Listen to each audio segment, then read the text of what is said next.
തദ്ദേശ തെരഞ്ഞെടുപ്പിന് ഇനി മാസങ്ങൾ മാത്രമേ ബാക്കിയുള്ളൂ. ഇതിനിടെ കോട്ടയം നഗരസഭയിലെ അഴിമതി ആരോപണങ്ങൾ വലിയ രാഷ്ട്രീയ ആയുധമാക്കുകയാണ് LDFും BJPയും.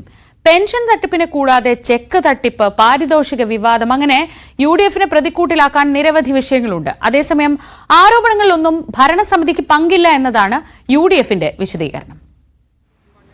UDFനും LDFനും 22 അംഗങ്ങൾ, BJPക്ക് 8 അംഗങ്ങൾ. നഗരസഭയിലെ അംഗബലം ഇങ്ങനെയാണ്. പലതവണ അവിശ്വാസ പ്രമേയം കൊണ്ടുവന്നെങ്കിലും ഭാഗ്യം UDFനൊപ്പം നിന്നു.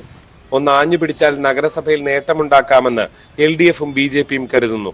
ഇതോടെയാണ് തെരഞ്ഞെടുപ്പിന് മാസങ്ങൾ ശേഷിക്കെ വീണുകിട്ടിയ ആയുധങ്ങൾ പരമാവധി ഉപയോഗിച്ച് നേട്ടം കൊയ്യാൻ LDFും BJPയും ശ്രമിക്കുന്നത്. കോട്ടയം നഗരസഭയിലെ സാമ്പത്തിക മേഖലയെ സംബന്ധിച്ചുള്ള അഴിമതികളാണ്. അതിന് നേതൃത്വം കൊടുക്കുന്ന ചെയർപേഴ്സണും വൈസ് ചെയർപേഴ്സണും അവരുടെ കുറേ അനുകൂലികളായ ആളുകളും ഉൾപ്പെടെ നഗരസഭ ഒരു വലിയ വരുമാന സ്രോതസ്സായിട്ടാണ് അവർ കണ്ടേക്കുന്നത്. ഇവരുടെ ഓരോരുത്തരുടെയും വ്യക്തിപരമായ വരുമാന സ്രോതസ്സോ അവരുടെ വരുമാനത്തിന്റെ ഉറവിടം കണ്ടെത്തിയാൽ തന്നെ ഇത് നമുക്ക് വ്യക്തമായിട്ടറിയാം.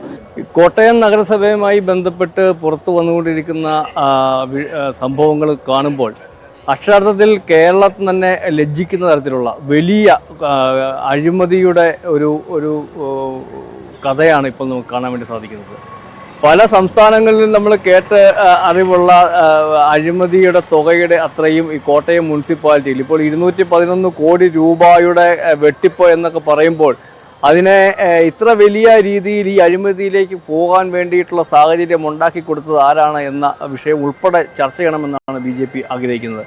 പെൻഷൻ തുകയിൽ 3 കോടി തട്ടിയെടുത്ത ജീവനക്കാരൻ അഖിൽ C വർഗീസിനെ കഴിഞ്ഞ 5 മാസമായി പിടികൂടാത്തത് UDFും ആയുധമാക്കുന്നുണ്ട്. ഇടത് സംഘടനാ നേതാവായ നഗരസഭാ സെക്രട്ടറിക്ക് വീഴ്ച പറ്റിയതും UDF ചൂണ്ടിക്കാട്ടുന്നു. ചെക്ക് ഡ്രാഫ്റ്റ് ഇനങ്ങളിൽ നഗരസഭയ്ക്ക് കിട്ടേണ്ട 211 കോടി രൂപയുടെ കുറവുണ്ടായെന്നാണ് CPM ഉന്നയിച്ച പുതിയ ആരോപണം.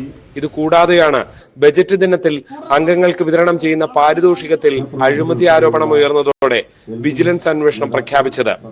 ഏതായാലും ആരോപണ പ്രത്യാരോപണങ്ങളും സമരങ്ങളും ഇനിയുള്ള മാസങ്ങളിൽ കടുക്കുമെന്ന സൂചനയാണ് കോട്ടയത്ത് ഉയരുന്നത്.